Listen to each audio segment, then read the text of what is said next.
Autonomās apsildes iekārta automašīnā šķiet lieka greznība tikai līdz tam brīdim, kad zvirbuļi aiz salas sāk paši krist no kokiem.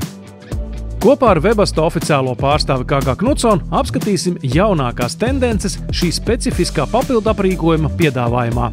Webasto kā ražotājs iet laikam līdzi un ir pieejams gan viedākas vadības, gan ir pieejama šī autonomās apsildes sistēmas vadība no telefona. Un Webasto autonomo apsildi var ieslēgt no jebkuras vietas, kur ir pieejams interneta pārklājums.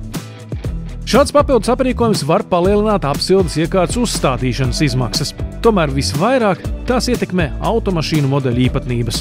Cenu kategorijā atšķirās gan marka modelis, gan izvēlētās apsildes veids, gan izvēlētās vadības veids, bet šeit mēs runājam aptuveni no 1,5 līdz 3,000 eiro. Autonomās apsildes iekārtas, kas darbojas ar degvielu, arvien biežāk uzstāda komerctransportā. Turklāt ne tikai kabīnē, bet arī kravas telpā. Ja mēs runājam par komerctransportu, tad noteikti, ka lielākais jautājums būtu, kāpēc man tas būtu vajadzīgs. Atbilde ļoti vienkārši.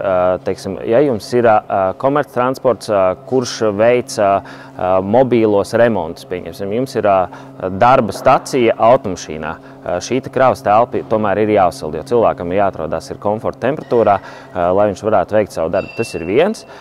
Protams, kad armija, kurā arī šie cilvēki ilgstoši iespējams arī uzturās šajā automašīnā, neiedarbinātā automašīnā, šī apsilde būtu jāveic. Tad nākamais, protams, ir medicīna, kurā ir jāpārvadā medicīnas aprīkojums. Ja temperatūra ir zem nulles, tad iespējams viņš var tikt bojāts.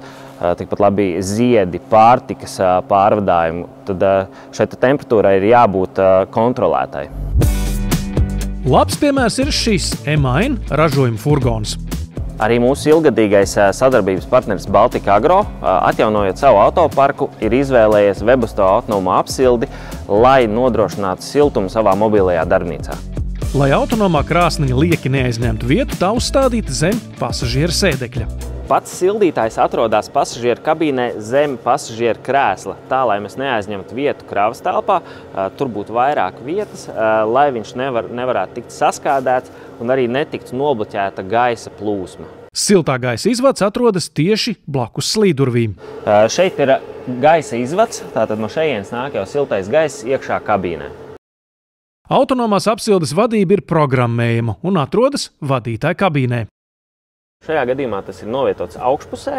Šeit mēs varam ieslēgt pašu sildītāju, iestatīt vēlamo temperatūru, iestatīt vēlamo apsildes ilgumu vai pēc nepieciešamības arī iestatīt taimeri. Ja mēs zinām, ka vēlamies, lai šis sildītājs ieslēdzās 8:00 no rīta, šeit mēs to varam izdarīt un arī saprogrammēt visas 7 dienas uz priekšu.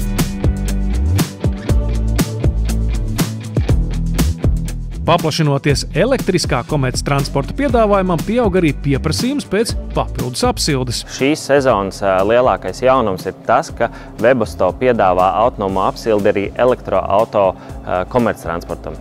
Tā kā elektromobīļa kabīne tiek sildīta elektriski, kamēr vien tas atrodas pie uzlādes kabeļa, rodas loģisks jautājums, kādā nolūkā e-furgonam vispār būtu nepieciešama papildus apsilde. Atbilde slēpjas sniedzamībā.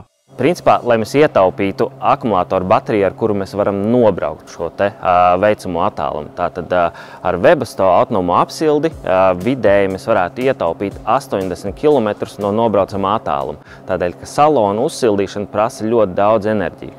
Vairāk enerģijas, laika un naudas prasīs arī Webasto autonomās apsildes uzstādīšana transporta līdzeklī, kam vispār nav savas degvielas tvertnes. Tikai jāpaturprātā ir tas, ka Webasto autonomā apsilde elektroauto darbojās uz dīzeļdegvielu. Tātad ražotājs ir izstrādājis risinājumu, izstrādājis arī bāku, izstrādājis instrukcijas, kā tiek uzstādīts šāds risinājums, un viņš darbojās uz degvielu.